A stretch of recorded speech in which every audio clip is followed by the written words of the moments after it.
All right, guys, I have had cake and coffee and pasta and a whole bunch of carbs today. I am 39 weeks pregnant. I am so ready to be done. It's been so warm. Anyway, I'm glad that I actually haven't had this baby yet so that I can sit here and make this video even though I have been procrastinating on it forever. If you don't know already, this video is going to be my birth story and then some. So buckle up because it's a long one. A handful of you asked for me to make this video, and so if only 2 of you want to watch this video, that's perfectly fine with me. This is just a casual chat. I outlined this video earlier today. Honestly, I can't call it an outline because it ended up being 6 pages. So I'm gonna do my darndest to keep it short and as short as possible. And I'm gonna keep it pretty unedited because honestly, it just all needs to come out. And I don't really see the point in editing out anything in this video, really. We'll see. I want to start with the very beginning because I think that provides context with how I ended up having such a traumatic birth. So this is the birth story of my first child, Charlie, my son. And it was almost 2 years ago. His birthday's coming up. So basically, he was a surprise baby. I didn't know I was pregnant. I just started to get really sick and started to miss a lot of work. And I was part-time working at a coffee shop, and I found out I was pregnant on a Wednesday. I was for sure I was pregnant. And then 2 days later, my husband was let go from his job along with a ton of other people. Like the whole company kind of collapsed. It was kind of one of those insane moments, but I think my husband and I should really make a video about our first year of marriage and the survival of the first year of marriage. Everyone always told us like, oh, the first year is the hardest, but we didn't really obviously understand until we went through our own rough first year. So if you want to hear about that, leave me a comment or like this video to let me know if you want me and my husband to sit down and chat with you all about the first year of marriage and what we did to get through it, make the most of it, to grow, and honestly the crazy miracles that happened along the way. Because honestly, there are things that came through that were miraculous. Times of real darkness were turned around. So I'd love to share that with you guys at some point if it's something you're interested in. So basically, I realized I was pregnant, and then I started to look for an OB-GYN. I really wanted to get a doctor, and I started doing research, and everyone in my area and in my county even that I live in specialized in abortion. I'm personally very much against abortion. If you want to know why, please let me know. I'd be happy to have a discussion with you about it, but I'm super against it and didn't want someone who specialized in abortion to be overseeing my pregnancy. So the only doctor that popped up that didn't have a specialty and that didn't live super far away from me was this, I'm sorry, I'm like hyperventilating. It's because my baby's pushing on my lungs. So that's why I'm having a hard time breathing and talking. So I made an appointment with him and didn't keep doing research because honestly, the people I knew in the area, the one person I knew who lived in the area said that she didn't even like her OB-GYN either, and she didn't recommend him. And I was so insanely sick, guys. Like, I had lost 10 pounds. I was already underweight to begin with. I was throwing up everything I put in my mouth, including water. I was severely sick, weak, tired, and in desperate need of help. So I didn't have much time, in my opinion, to wait around to find a different doctor and to like test out different doctors. And I also really needed to get back to work because my husband again didn't have a job and I wasn't making money while I was laying in bed at home. The first few appointments were fine. One of the things I noticed about this doctor was he continually thought that I was like a knocked up teenager. He always referred to my husband as like my boyfriend, and he was always asking like, oh, how's college going? And I'm like, I work in a corporation, like I'm a professional, like I don't understand why you keep thinking I'm 12. I mean, I know I look young, but it's like, get to know your patients, dude. Like, even though we introduced ourselves and told him about us, it was like he never remembered. And he was always kind of just condescending. I don't know. I'm realizing a lot of this now, obviously. I feel like going through all of this, looking back, I realized I really didn't trust my gut instincts and I really ignored how I felt. I always thought, oh, Mia, you're just being really touchy, and oh, like don't say anything to hurt his feelings. Oh, it doesn't matter if your feelings feel hurt. It's probably just because you're overly emotional. And I'm learning now that if you're someone who's been through abuse or trauma, which I have, you tend to think that your feelings don't matter. You really think that you don't matter. And I'm telling you guys, I have had to work extremely hard this year through therapy and a lot of hard work and a lot of inner work to realize that my gut instincts matter, they work just fine, and my feelings matter, I matter. It's a whole ordeal. Anyway, so going through this pregnancy, I just always kind of had not the greatest feeling, but there were times when I had really good visits with this doctor too. This doctor ordered an ultrasound early on when I was only 7 weeks pregnant because I was so sick. He was worried and just wanted to make sure like baby was okay. So he had to order it at a special clinic because they had to do a vaginal ultrasound, not an abdominal ultrasound, because the baby's so small that you can't really see the baby at that stage. When we went to go do the vaginal ultrasound, while my husband was making the payment, this technician came out and called me back to the room, and I said, my husband's filling out the paperwork and, you know, paying the bill, like, can we wait a minute? And she was like, no, I don't allow anyone in my room when I'm doing the ultrasound. And I was just like, okay. And I was just this shy, quiet, scared woman. And looking back, I should have punched her in the face. Excuse me. I'm sorry. I'm still really angry at her because my poor husband, this is our first child together, and he wasn't allowed at the first ultrasound. It was insane. It was ridiculous. So here I am, and she's doing this vaginal ultrasound on me, and my phone is ringing and ringing and ringing and ringing because Jan's looking for me and wondering where the heck I am and why he's not in the room. And the nurse is sitting there griping, complaining that he keeps calling me, and I'm sitting on the table like wishing my husband was there to hold my hand because I'm still sick and nervous and tired and scared. And when she's done with the ultrasound, she lets him come in and she's like scolding him and reprimanding him for interrupting her ultrasound. And he was really mad. He was like, why didn't you let me in the room? I'm the father of this child. This is my wife. And it was just really awkward and really weird. So that was kind of like the beginning of the pregnancy and kind of wasn't the best start. Flash forward to when I am 37 weeks pregnant. I get an ultrasound at my doctor's office and he says, oh, your baby's transverse. And I was like, okay, what does that mean? He's like, oh, it means your baby's sideways, not head down. And I was like, okay. And he was like, make an appointment for next week. And that was it. I went to work that later on that day and I felt something really wrong. I was like, why do I feel this way? Like my gut was saying something was off. So I called him, I pulled away from my desk, walked away to like a quiet corner, and I called him and I said, hey, like when you said my baby's transverse, what does that mean? Does that mean anything?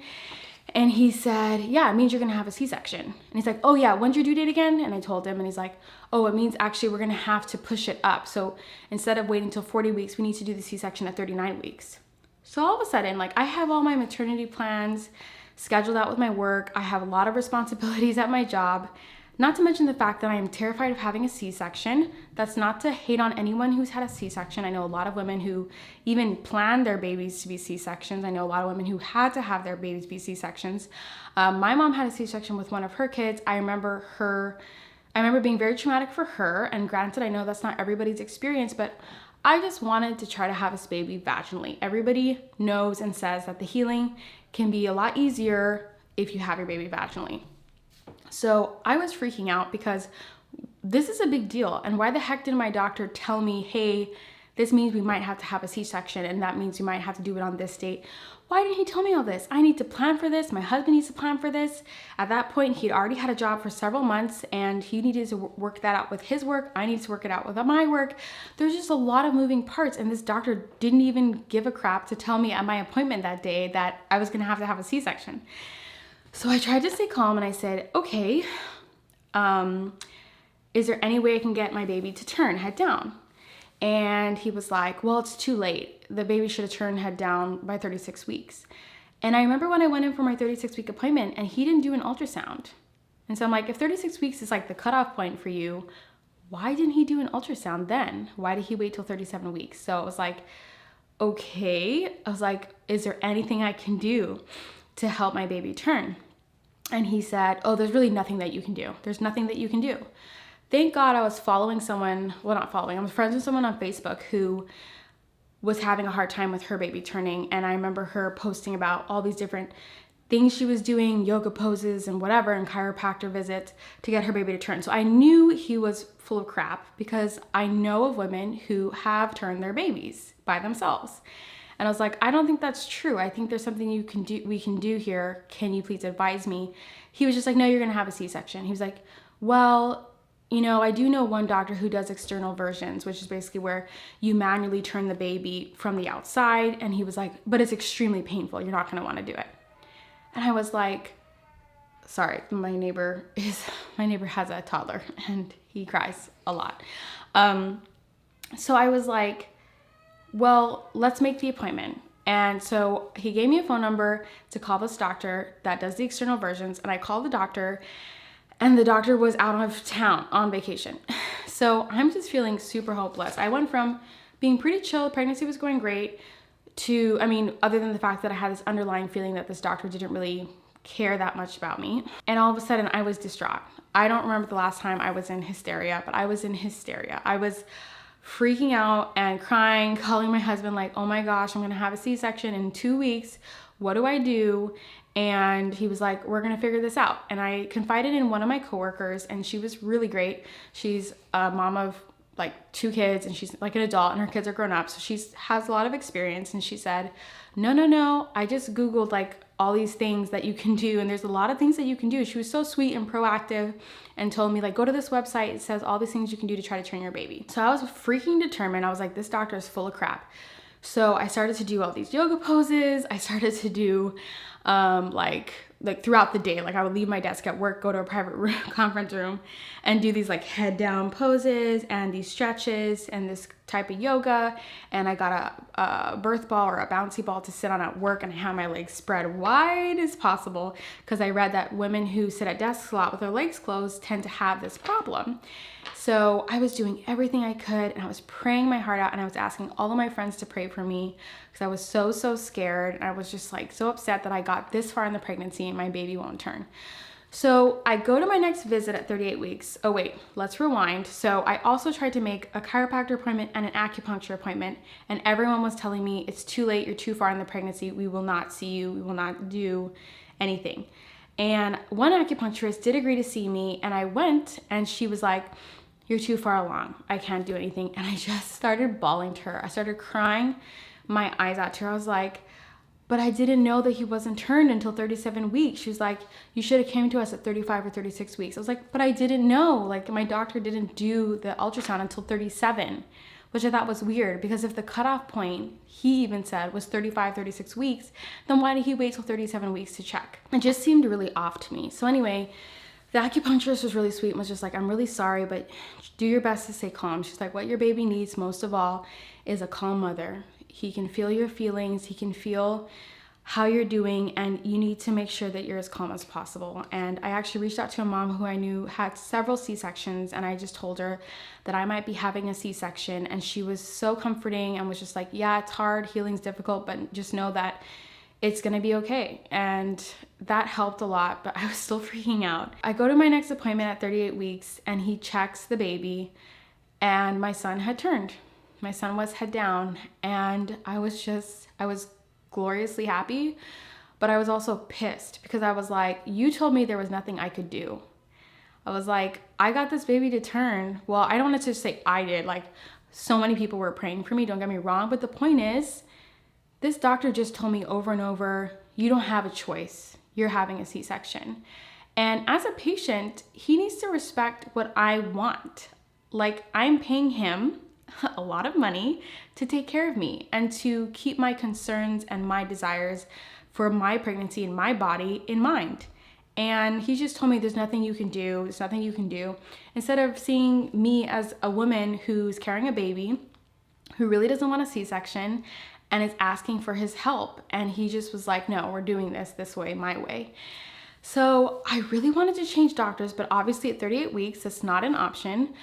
And it just made me I was really mean to myself. Like, I was so pissed at myself for not reading these signs sooner. Like, I always knew this guy was all about what was expedient and what was easy for him. I mean, I didn't even want genetic testing with this pregnancy or that pregnancy. And he like pretty much forced me to do it. Like, it was not an option, even though everyone has an option. So if you're being forced, and this is why I'm making this video, guys, because if you're on your first pregnancy and you just have no idea what's going on, and you're so scared that you're so scared about not doing it right, that you're gonna just listen to everything that you hear. And that's the hard part, because I was so insecure my first year of being pregnant and first year being a mom that anything anyone said, I was like, oh my goodness, is she right? Or is she right? Or is he right? And you don't really trust yourself because you've never done it before.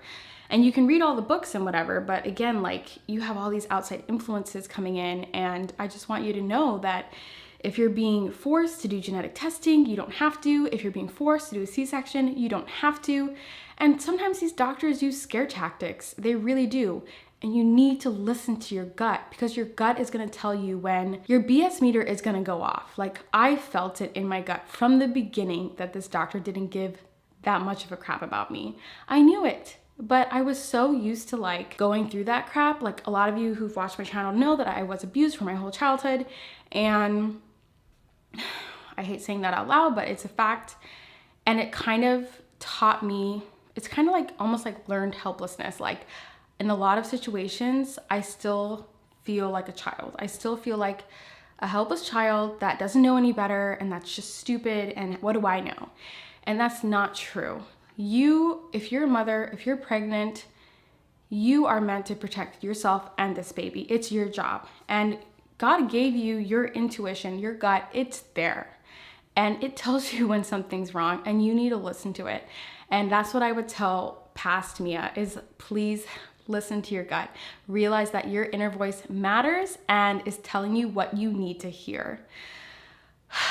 So philosophy moment over. So basically a week later, I go into labor. It went from being sporadic contractions that were very mild every 15 minutes or so to really intense contractions every like 90 seconds apart. Like I went from 0 to 60. It was really strange.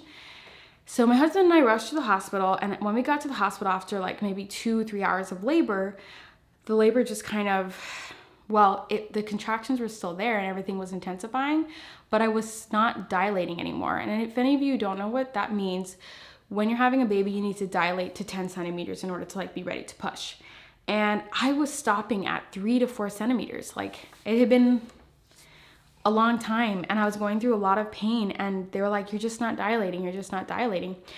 I was in so much pain that I started to shake. I started to vomit. I was dizzy. They didn't allow me to stand up anymore, to labor standing, because I became a fall hazard because I was so dizzy and I was vomiting and dry heaving and all this stuff. I know, TMI. So here I am laying down, and they said, you're still at 3 centimeters. And it had been like 6 hours or something. And I said, I want to wait a little bit longer. I want to try a little bit longer. And I tried for several more hours, and I was crying at this point because I was in so much pain. And they were like, you're like maybe 3.5, maybe 4 centimeters. And they're like, based on how this is going, you probably have, so at this point it was about 9 hours in. They're like, you probably have another 10, 12 hours. And the nurse was really sweet. She was like, I'm not going to force you to do anything, but if you want the epidural, we can order that for you. She was like, I can just see that you're really tired, and, at least you'll get some rest and take a break from these contractions and feeling these contractions that are causing you to have like the shakes really bad and vomiting and all this stuff. And my husband was really exhausted. This was a Friday night after a long week of work that I was in labor. So I decided to have the epidural. For some reason, felt extremely guilty about it because honestly, everyone I talked to leading up to my delivery was like, oh, the epidural, you need to go natural, you need to do this, and all this like negative stuff about the epidural. I mean, I did my own research about the epidural and it seemed fine. Honestly, I think the guilt all just came from me not doing what like other people were doing or whatever. So I get the epidural, thank God, and I was able to get some rest and some relief. And so did my husband. He was like taking a nap by my bedside and stuff. And after a few hours, they started to decrease the dosage of the epidural so that I would start feeling my contractions again and keep progressing in labor. And the good news was, even while on the epidural, I was progressing. I went from 5 to 6 to 7 centimeters. And then at 7, they really toned down the epidural so that my contractions would come back full force. So I could still feel them. They were definitely not as strong because, again, the epidural was still working. But by the time I was like 9 centimeters and almost fully effaced, which means almost ready to push, then my doctor shows up and he was like, I heard you took super long to get the epidural. Why did you do that? And I was like, because I wanted to have this baby without the epidural. And he was like, and what's irritating is I already told him that throughout my whole pregnancy. I don't want the epidural. I don't want a C-section, blah, blah, blah, blah, blah. So he's asking me, and then he's like, oh, you're a silly girl. And it was not a nice way. I mean, first of all, what woman wants to be called silly girl? What woman wants to be called that after 20 hours of labor? And it was just condescending. And I was like, are you freaking joking? And then he was like, we can still do a C-section if you want and get it over with now. And I was like, but I'm almost 10 centimeters. I'm almost fully effaced. Why would we have a C-section? I was like, why are you suggesting this when you know how much I cried and begged to not have a C-section? I'm like literally lying on this bed, strapped up to all this crap, 22 hours in of labor, still in pain. The epidural doesn't take everything away, y'all. And he's suggesting that I do the one thing that I worked so hard not to do. And then he just looks at me and he goes, well, I have somewhere to be at 7, so you better be able to push this baby out. And I was like, I know that was just the nastiest thing I've ever heard, and there's no reason for me to pay any attention to it. But at the same time, I was just like disgusted and felt like, oh my God, I feel kind of pressured. I feel pressured to push this baby out. I looked at the clock on the wall and it was 5:30. And I was just like, wow. And he left the room. And I just looked at my husband and I was like, oh my gosh. And he was just like, don't listen to him. He's a complete jackass. So the other nurse comes back in, really sweet, checks me and is like, wow, you're ready to push in like 10 minutes. She's like, but I have to go check on a patient. So then my doctor comes in. She's like, hey, Mia's going to be ready to push in about 10 minutes here. I just checked her, but I need to go check on a patient. I'll be right back. And so she leaves, but then my doctor just also leaves the room. And I'm like, Jan, my husband, I'm like, Jan, where are they going? Like, I'm almost done. I'm almost there. Like, where are they going? And we wait about 10 minutes and then I'm like crying. I'm like, please go into the hallway and find them. Find somebody. What the hell is going on? I'm ready to push and everyone's gone. And so the doctor comes back in. Well, the nurse comes back in and is like, where's your doctor? I'm like, I don't know. And then the doctor comes in and is like, she's ready to push. And he's like reprimanding the nurse. Why did you leave? I thought you were in here. And she was like, I thought you were in here. So all this shit is happening, while I'm like in distress. It's been 23 hours and I'm just like, what's going on? She told the doctor, stay here. I have to check on another patient. He's my doctor. I'm paying him to be there and he left the freaking room. So it's his fault in my opinion. Anyway, so I start pushing and you push with the contractions and he actually was like, oh wow, you're really good at pushing. You should be able to get this baby out in no time. And with every push, the nurse let me know how my son's heartbeat was doing. She was like, oh, heartbeat's doing great. And I could hear the machine and everything. So I could hear that his heartbeat was doing great with every push and that he wasn't getting more distress as he was heading down the birth canal. Anyway, so after maybe like 8 pushes, I hear a snip and I look at my husband and he just looks at me and we both look at the doctor. And Jan's like, why did you just cut her? And I was like, I couldn't feel it because, again, the epidural was numbing me from the waist down. I could feel it a lot in my abdomen, but not, like I could feel the contractions in my abdomen, but not like in my waist down. And I just looked at him and was like, what did you do? I was like, I told you I didn't want any medical interventions unless they were absolutely necessary. Why didn't you ask me? Why did you do this? I'm just flabbergasted. My husband was furious. He looked like he wanted to murder my doctor. And then all of a sudden the nurse was like, a contraction's coming. 1, 2, 3, push, basically. And then I push and he pulls my baby out. And I'll never forget when Charlie came out, he wasn't crying. He kind of looked like a limp noodle. And they put him on my chest and I was like, why isn't he crying? And they were like, the pediatrician team was there because they were worried that would happen because I had such a long labor. And they were like, give him to the pediatrician team. So they took him across the room, it's still in my room, to vacuum out his lungs. They said he probably had a lot of fluid in his lungs. So while they were doing that, my husband was just looking at the doctor and was like, why did you do that? Why did you do that to my wife? She didn't give you permission. Why didn't you ask her for permission? And he just looked angry and he wasn't looking at us. He was looking down and he was just like stitching me like this. And he just like was taking his anger out while stitching me. And thank God I couldn't feel it. But it just, when you're not being treated with care and respect, And there was none of that in this guy's face. So I just looked at Jan and I held his hand, I squeezed his hand. I said, look, I don't want to fight about this right now. It's over, we're done. I just want to enjoy this moment. And they gave me baby Charlie and I held on to him and I cried and I was marveling at just how beautiful he was and just being able to see his face for the first time, and all that was really great. But yeah, my doctor just didn't say anything. And long story short, like, I put in the complaint at the hospital and spent 4 days in the hospital. I was in the worst pain of my life. On top of that, my son, the fluid in his lungs hadn't fully gotten taken out, and so the pediatrician team was worried that he might have a fatal heart condition. So he spent 2 days, not in the NICU, but like kind of in the halfway point between the NICU and like my room, and was being monitored for 2 days by nurses. He had to be on antibiotics for 2 days. So I'm sitting here freaking out, worrying about him, following the nurse, walking to the special baby room, and walking right after birth, walking, and just sitting over him saying, dear God, no more bad stuff, please. His breathing was really fast because of that. And they were like, either this is a fatal heart condition or he just has a lot of fluid in his lungs still that he's trying to pass, and it's causing him to have rapid breathing. So it could be, something really detrimental or something that will be okay. Thank God it ended up just being fluid in his lungs. And after 2 days, he got to come back to my room and we spent another 2 days recovering. But meanwhile, I was reporting everything that happened to the hospital reporter person, to the charge nurse, and they were like, unfortunately, he's just a contractor. He's not an employee here, so there's nothing really we can do about your doctor other than just give him a notice that he had bad behavior.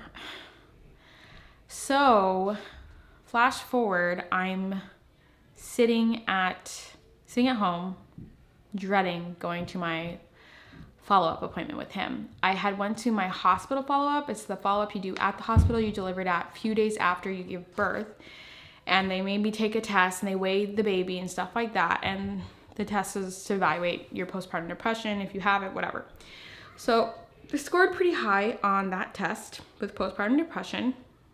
But I think I was too in a fog, and I was still holding on to everything that happened. Obviously, it was only a few days before, and I was blaming myself. I was blaming myself that I didn't change doctors earlier. I was blaming myself that, I don't know, that there wasn't something that I could do. My husband was blaming himself, even though he wasn't even looking down there. He was looking at me, holding my hand, telling me to push.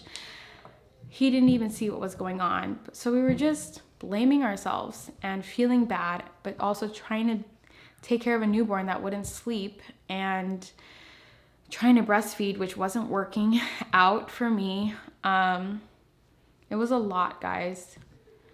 And I ended up having to go to see this doctor for my follow-up appointment, which was really awkward because I refused to see him at the hospital for him to come and check up on me. I didn't want him to see me. I didn't want him to touch me. But I had to go to this stupid follow-up because no other doctor would see me. They said I had to finish my care with the person who delivered my baby, which makes sense. So I go to the appointment and I bring up the fact that he said things like, you better be able to push this baby out. The fact that he brought up me having a C-section for his convenience. The fact that he cut me down there without my permission. He said, first of all, he was like, oh, it's my sense of humor. And I'm like, I'm sorry if I didn't find you funny 22, 23 hours into labor. And I'm not really up for jokes. Like, I was in the worst pain of my life. And he said that the episiotomy, cutting me down there, was due to an emergency. He said that Charlie's heart rate was dropping. But I know that the nurse said that everything looked good. She was updating us on the heart every time I pushed. And I could hear the machine beeping consistently, steadily. I think he was lying. Because honestly, guys, if it was an emergency, then when he cut me and I said, what did you do? Why did you cut me? Why didn't he just say his heart rate was dropping? Or I needed to, it was an emergency.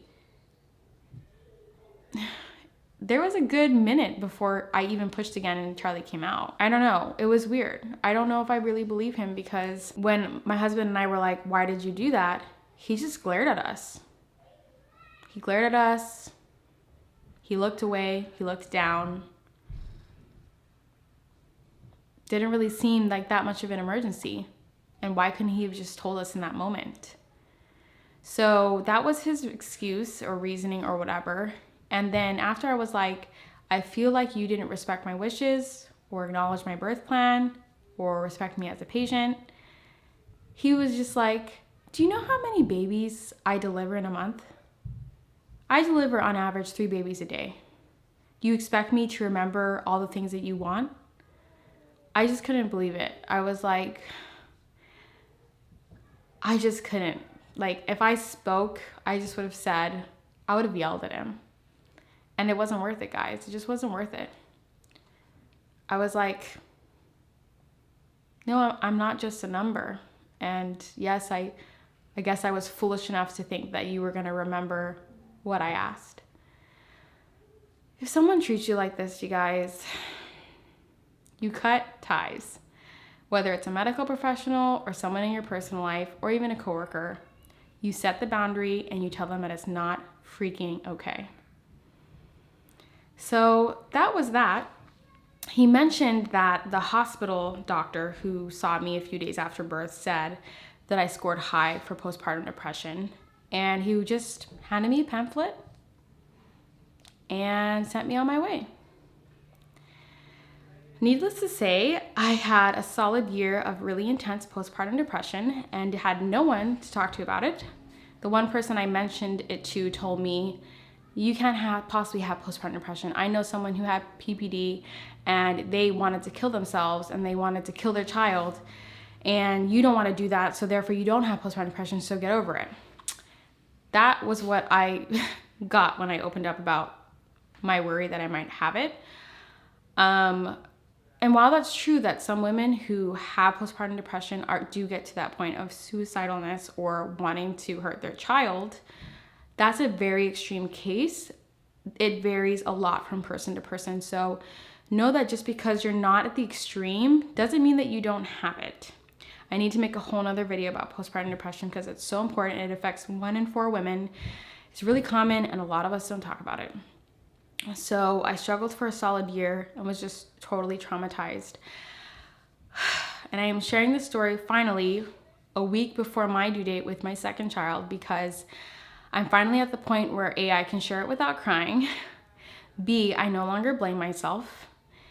I know why I didn't listen to my gut. And I'm telling you, if you suffer and you struggle with that because of some sort of abuse you suffered from in the past, or just because you suffer from or struggle with insecurity, with listening to your gut and trusting yourself, I want this story to serve as a lesson to you, to listen to your gut and to realize that out of everybody that's helping you bring this baby into the world, you're the one that's doing the most work and you're the one that knows your body best and your baby best. Yes, do research. Yes, seek advice, but know when to let some advice go and some people go in the process because not everybody knows what's best for you. So that's what I wanted to share today. I probably lost most of you 5 minutes in, but to those of you who made it to the end, I appreciate it. I want you to know that with the second baby, I came into it stronger, still nervous, but more confident and honestly more trusting of my gut. And the blessing of this pregnancy has been that this new hospital that I'm delivering at with this new team of midwives, nurse midwives, and OB-GYNs has been great. Every single one of the people on the team has been kind, respectful, acknowledged my dignity, asks me what I want, asks me what I'm comfortable with. It's a crazy different experience. I have cried so many times going there just out of gratitude that I had no idea that the process could be so much better because I had no idea. It was my first time around. I had literally no context for it. So if it's your first time around, I hope that this story that I just shared with you gives you context so that you don't have to go into it just wondering if this is the right thing and if things are going the right way. Not all of us have someone to hold our hand and guide us. I didn't. So hopefully this feels like a virtual handhold for you. If you're pregnant or if you are thinking of becoming pregnant, I'm holding your hand and I'm telling you, girl, trust yourself. You need to trust yourself. So that's all I have for you today. Thanks so much for watching this video, and hit that red subscribe button if you haven't already. I love you guys. Thanks for all the support, and I'm so excited to introduce you to our new baby when she comes. I'm so excited for her to be here. I can't wait to see what she looks like and what she's gonna be like, and I can't wait to share with you. I'll see you hopefully in a week. No, I'm gonna give birth probably this weekend. I'll see you when I see you. Bye.